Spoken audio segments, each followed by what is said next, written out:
That place has deep memories. I remember getting off the bus. I remember shaking hands. I remember walking down that path, singing songs, Pledge of Allegiance, National Anthem, and then we did field trips every Friday. And so for me, being back in Huntington Park, there's no way you can tell a story about an achievable dream without Huntington Park. That's where it all started.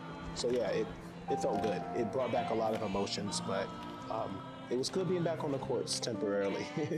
I'm Dr. Brian McGowan, an Achievable Dream class of 2001, and I am a dreamer. 30 years ago, so the story, how did I get here in Achievable Dream? They sent me to the principal office and I'm sitting there with her and she said, you know something? There's a new program in this city called an Achievable Dream. Achievable Dream is a school in the east end of Newport News that takes children from the most impoverished backgrounds and tries to turn them into successful students and adults. At the beginning of every school day at Achievable Dream Academy off 16th Street and Marshall Avenue in Newport News, every child has to shake the hand of a group of welcoming adults and say, "Good morning." My wife and I had the opportunity to be in the greeting line recently. It was life-changing. The school provides them with the tools and structure they need to succeed in life, and by all indications, it's working. How are you? Good morning. Good morning. I am Portia Cameron, an Achievable Dream, class of 2003. I am Portia Cameron. I am a dreamer. I joined Achievable Dream, I believe it was the summer of 1994. I was the third group, the official red group. I was used to going to the Boys and Girls Club for summer activities, and my mom came home and said, this year you are going to an Achievable Dream Academy. I remember us picking up like uniforms, and there was these plastic red shorts and like a t-shirt with a big old red and Achievable tennis racket on it. Coming from my neighborhood, Black children didn't play tennis, so I'm like, I have to go play tennis in the summertime? I can't go to the pool, I have to be there all day. Achievable Dream, unique partnerships. Oh my gosh. I have not been here since I graduated from here. It's the Seagull.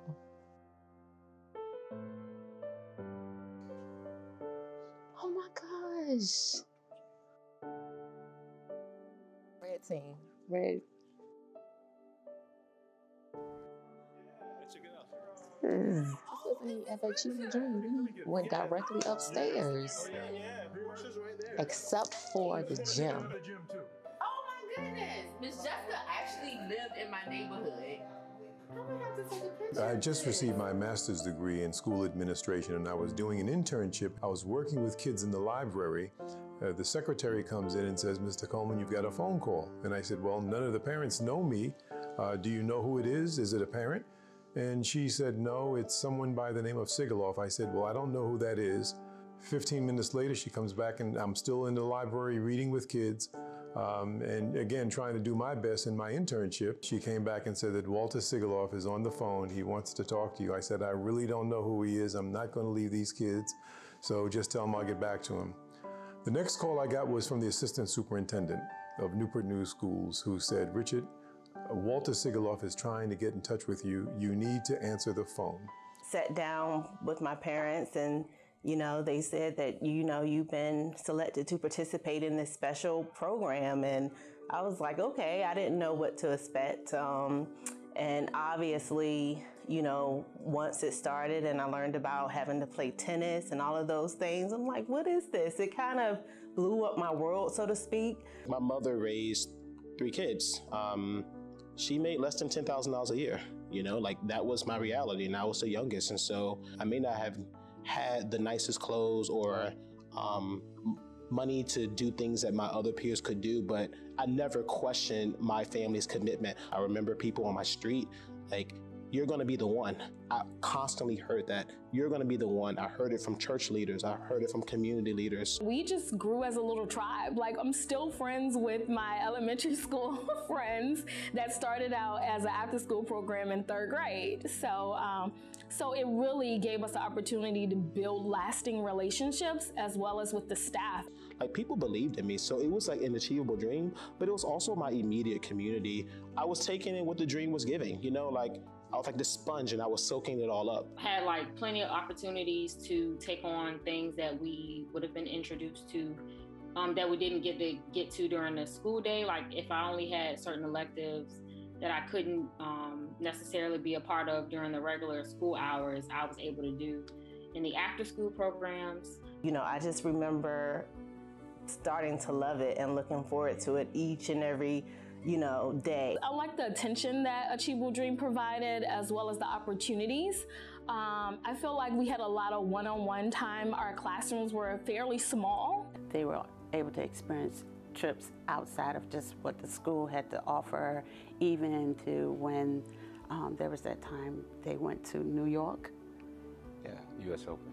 They were so excited. I remember the field trips. I remember seeing people like, I want to be you. Oh, no, I want to be you one day. But they were possibility models, right? Like so for me, it was the exposure. Achievable Dream made me feel like I was at home. I was always placed around mentors and teachers and like-minded students. It made me feel like it was one big family. When I got to Achievable Dream, it felt like I was being embraced in a different manner. I got pushed a lot harder, you know, academically. They gave us banners to go by. We still remember the Achievable Dream song. There's a lot of different things. I would say it taught us the tools to be yourself in multiple environments, so you could be a chameleon in wherever you are, but still be yourself at heart.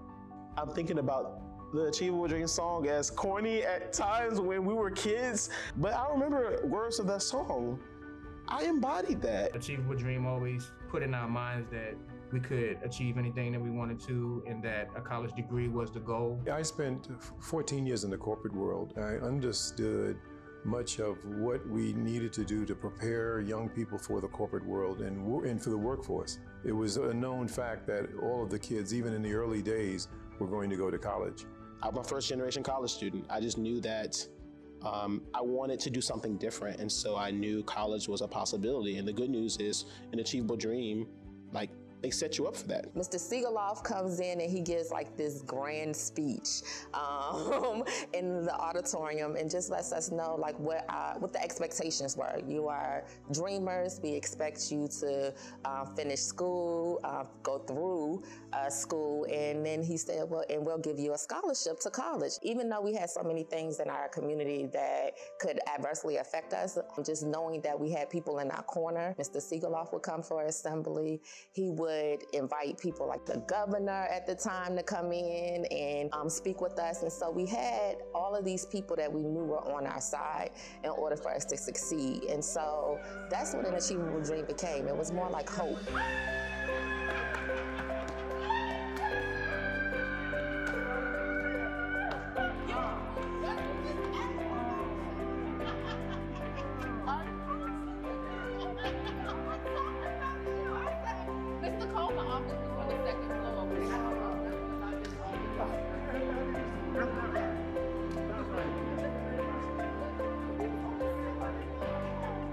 Those first few years where I was with the kids every day, those were probably the hardest days of my career in some ways, but they were the most life-changing for me.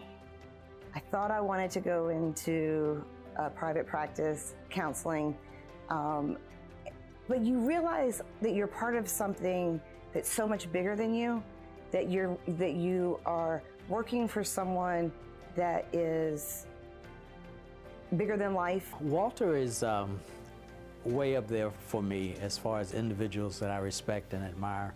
Walter had a style that probably like none other that I encountered here in Newport News. Walter always showed interest in everybody. He always had questions for me. He seemed to care what I had to say. He was my best friend. He never thought anything was impossible. His view was that if you didn't come up with a solution, you just had not thought long and hard enough about it, that everything was possible. Well, when he first talked to me about the concept of Achievable Dream, he said he was traveling in Israel and had noticed that a program there worked. I was at his home when he was talking about it. And then during the conversation, he actually turned from me and started looking out the window. And I could see he wasn't talking to me anymore. He was developing this idea. He was developing this whole thing. And I was just somebody that was going to be drawn into it and a critical, at that point, a critical player in that. When I said to Walter, well, I'm teaching this year, he said, no, you're not. You're going to work for Achievable Dream. I said, okay. I tell people, it's my life. It's been my life's work. And Walter was a big part of that. When you get that movement going, the next person gets on board and they buy into it, and they tell someone else and get them by the school for a tour. So it has that rippling effect, and it grows and grows and grows. But somebody has to start it, and he did. Greetings from Israel. I'm David Siegeloff, and I am thrilled to be celebrating with everyone dedicated to an achievable dream, which started as my father's dream over 30 years ago. One thing I really appreciated about all the folks, all the leaders that were involved, particularly obviously Mr. Siegeloff, he embodied this, was that leadership is more than being the first. It's bigger than being the biggest, the loudest, the smartest, the most talented. It's the one who's willing to give the most. Walter loved words.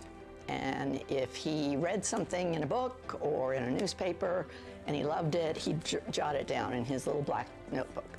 If he saw a sign or a poster or someone said something that stuck with him, he wrote it down. The time that he was in his office as Achievable Dream, he always had signs. And two of his favorites, I think, are so apropos to him that I wanted to re-quote them. And one is a sign that he had in his office forever and forever. And it says the following: "Some men see things that are and say why. I want to dream things that never were and say why not."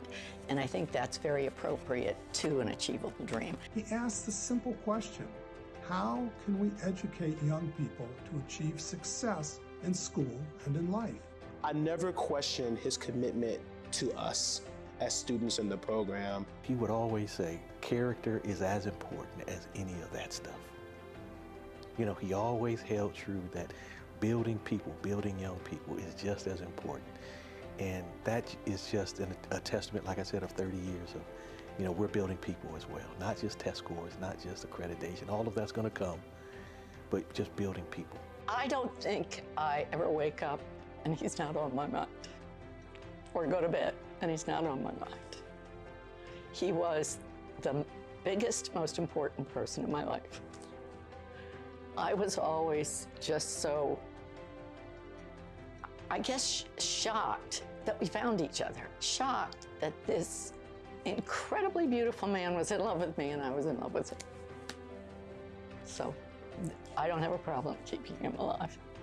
So being part of an Achievable Dream, I've said for years that it is education the way it's meant to be done. We're not just looking at students as from an academic standpoint. We are getting that social and moral component with our morning program, social rotations, clubs, all the extra that goes into it. And that's what makes the difference for our kids.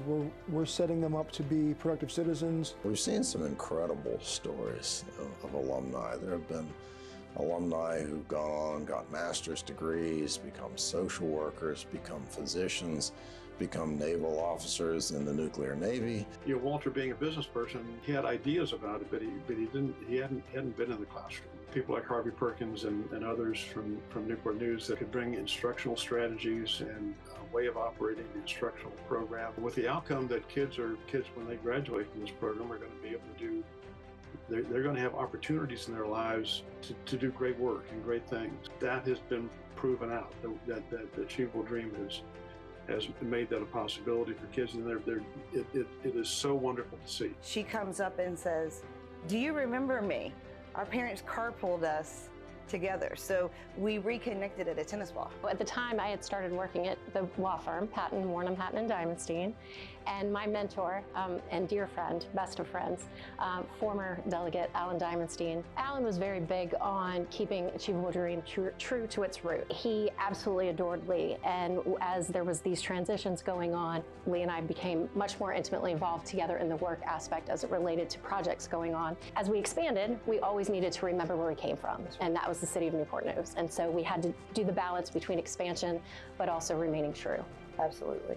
That's, I think, one of the wonderful things, too, about Lindsay, having worked with Alan for so long, is that she knew what it was. She knew the original mission.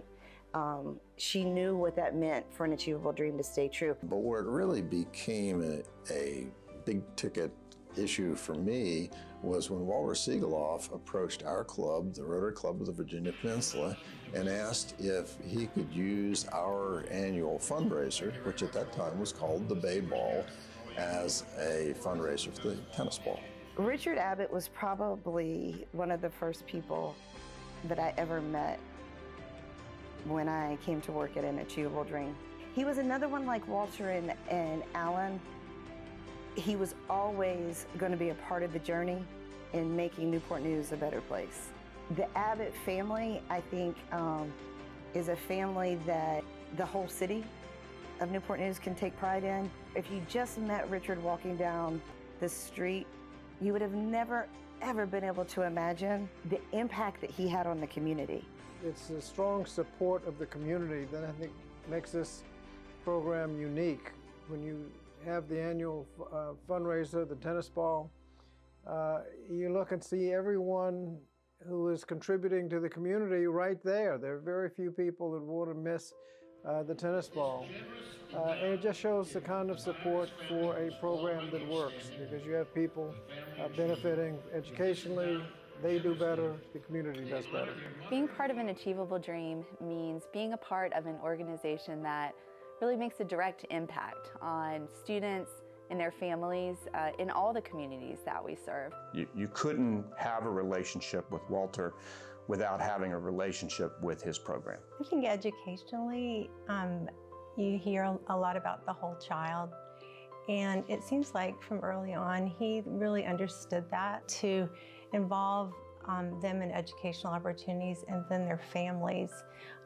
It just seemed like a wonderful wraparound opportunity that just hadn't happened here before. I remember countless mornings standing alongside my dear, cherished friend as we would welcome young students into the Achievable Dream School. And that really is the magic of the Achievable Dream program. I saw Lee develop many of the qualities that Walter had, bringing people together for a common goal and being relentless to achieve that goal. Lee grew up in the program. She was a kid when this thing started. And I could see her running around at some of the tennis balls, just making it happen. You know, with Walter providing such an example, with Kathy Edwards coming in afterwards, what a wonderful successor she was. And then, of course, with Lee Vreeland, it just hasn't diminished in the leadership that Achievable Dream is able to provide. Secret sauce are people like Lee Vreeland and Walter, who are impassioned about this. And that passion goes all the way down to the students, to the teachers and the administrators. As an assistant principal right now, director of student affairs, I never sit in my office. I am always out and about. We used to say, I'm like, how does Dr. Vreeland know that's happening? And she always has her pulse on the school. But I just remember her even when she came to the program, like just very pivotal as people who we knew had our backs. I don't think that those first few graduating classes will ever have an idea of what they taught me. I am the person I am today so much because of them. They taught me so much. I would joke with some of the more recent graduates and say, you can't get away with anything, because they taught me everything that I would ever need to know in preparation for you. The success that's been demonstrated in Newport News and now in Virginia Beach and Richmond is obvious, and people and companies can relate to that. Lee has been the catalyst for taking this program to the level that it's at right now. It's been an incredible journey with Walter and with Lee, and I have the utmost respect and admiration for her because she has taken his vision and carried it on. Here she is 26 years later and several years after his death and has not missed a beat. And he is proud of her and he's proud of where that program has gone. We were very fortunate. Again, different world in '92. It's hard for people today to imagine that setting. You can't talk about an achievable dream and not talk about hope. An achievable dream is hope. Our alumni are the definition of hope. When you look into the eyes of the kindergartners, you see hope. They are our future. Oftentimes people ask me to describe our success stories or, to highlight an alumni or to talk about a specific alumni. And how do you do that? Like, there's no way to just pick one, just one class, but there's no love greater for one than the other.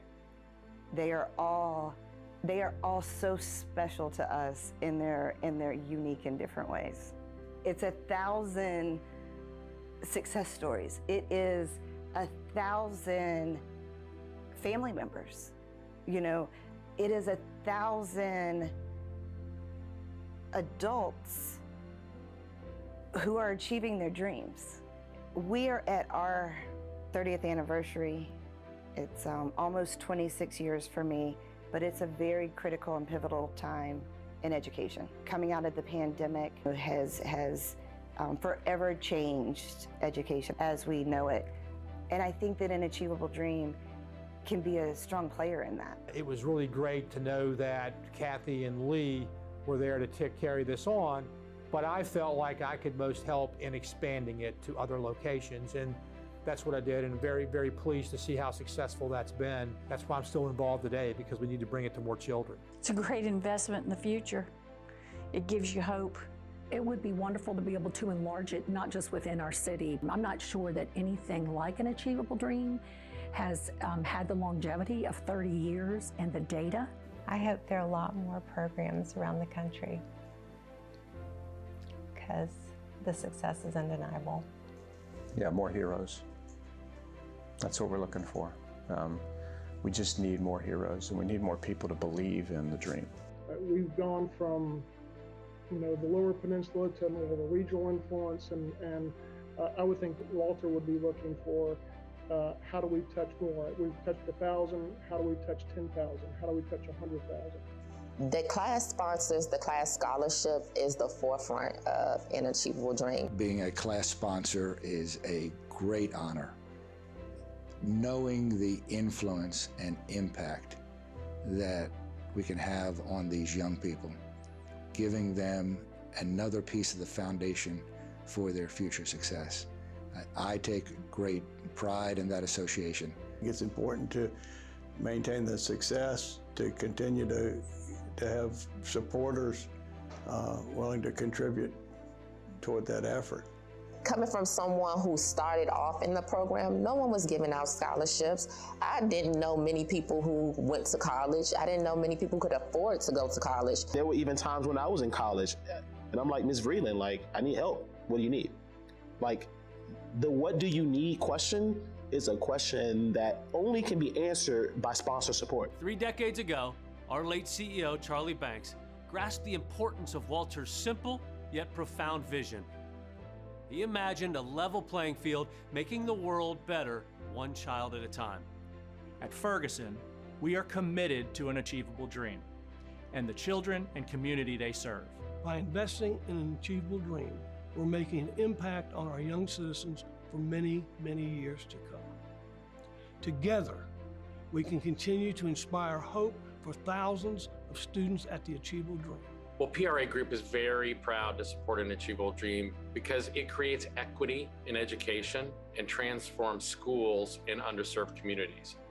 And Achievable Dream brings hope to students and families, enabling them to succeed and live their best lives. And that's one of the most important causes we can support. We are honored to serve as class sponsors for the class of 2020 and to be partnered with such an impactful organization. We know that the class of 2020, our class, is destined for greatness. just like those that have come before them and those that will follow. They follow these children all through high school and beyond. We're still in touch with some of the students that we were sponsors of. We hear about their successes. It gives us great joy. My individual sponsor or mentor who pretty much stayed with me from the beginning of the program through law school. I had a great circle of people who were rooting for me, and so that helped me, you know, to just keep on going even when I wanted to give up. My largest goal is to be a sponsor. I want to sponsor a class. I want to do what someone did, created an opportunity for college for me. My sense is, you know, we're growing. We're growing both in resources, we're growing in the number of communities we can impact. But I think the benefit, or what Achievable Dream in the future, it's doing what they do now, but for more, right? That more people are influenced, but that's happening. The future is bright for an Achievable Dream. I have the privilege of serving as the chair of the Inc. board. And so I work closely with Lee and her team on, you know, all the initiatives and strategies that they're working on to continue the program. And Achievable Dream's in good shape. We got a bright future ahead. And now we're the model. And after people said we couldn't do it. So that's 30 years.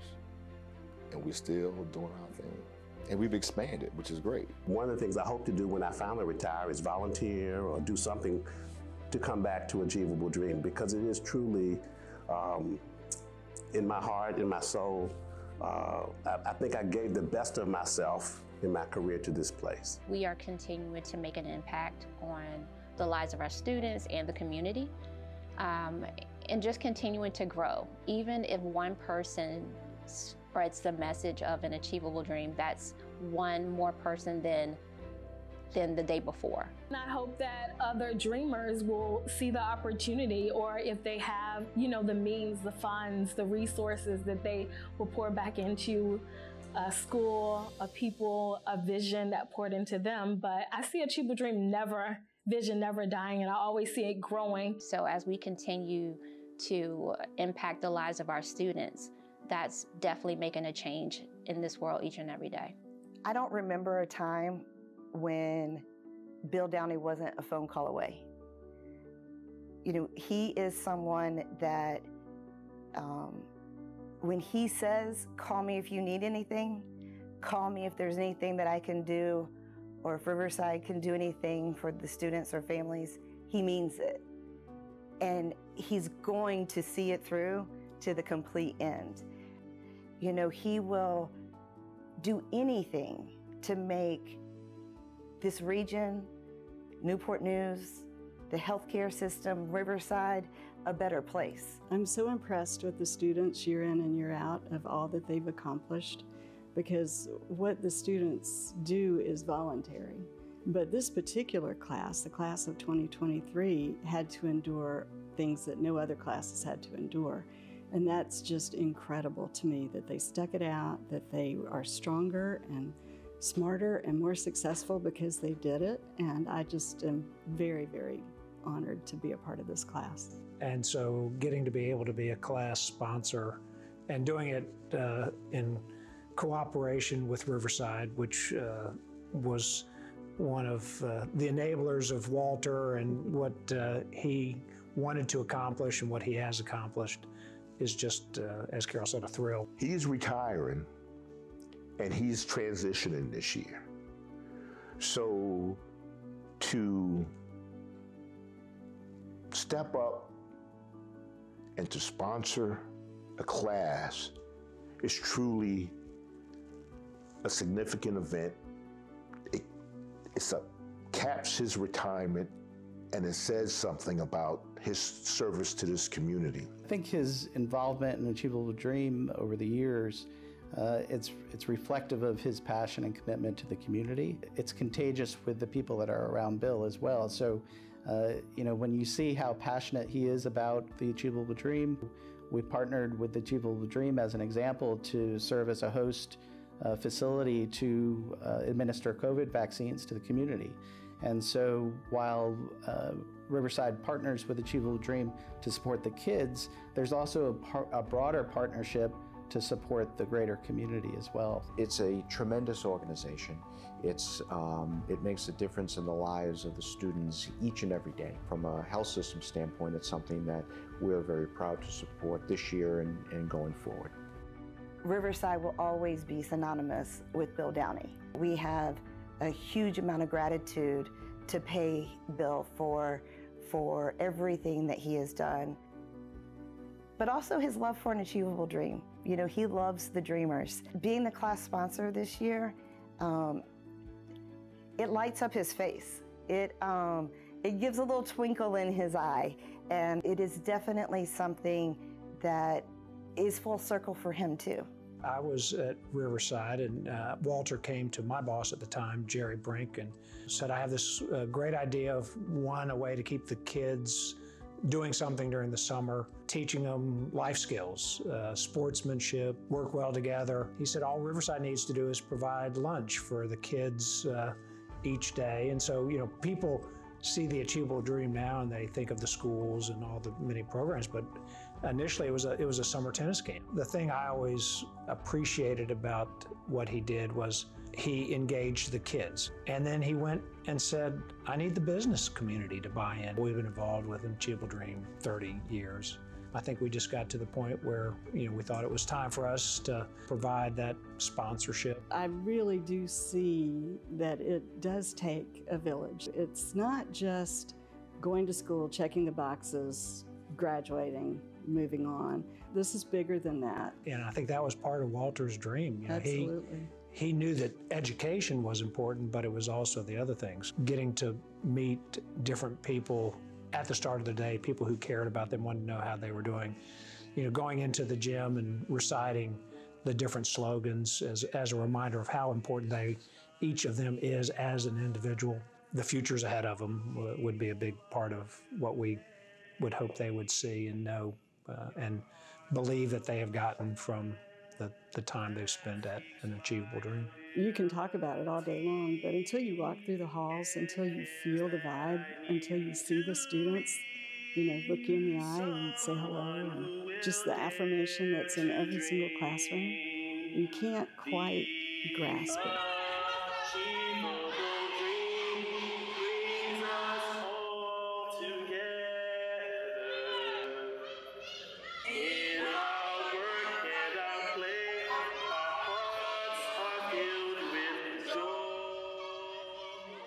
I achieve everything with enthusiasm. I will always be somebody. I went to college because I worked hard. Decisions are still up to me. Success in school has helped me become successful in life.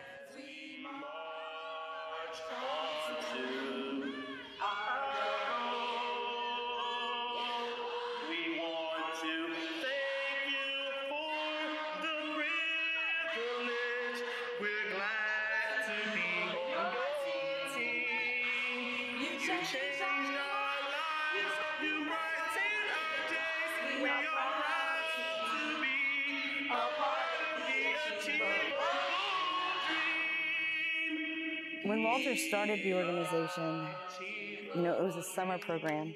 It would be amazing now for him to see that we have 6 schools. And I think Walter wouldn't be shocked, because Walter always expected greatness. Walter always expected that you give your best and that you take things to the next level. Tonight is about him starting an Achievable Dream. Tonight is about everything he gave the dreamers. But I would be really remiss to not talk about what he gave me. The blessings that he bestowed upon me, the opportunities that he gave me, what he saw in me. And I find myself sometimes just, thank you, Walter. I guess that's it. Thank you, Walter.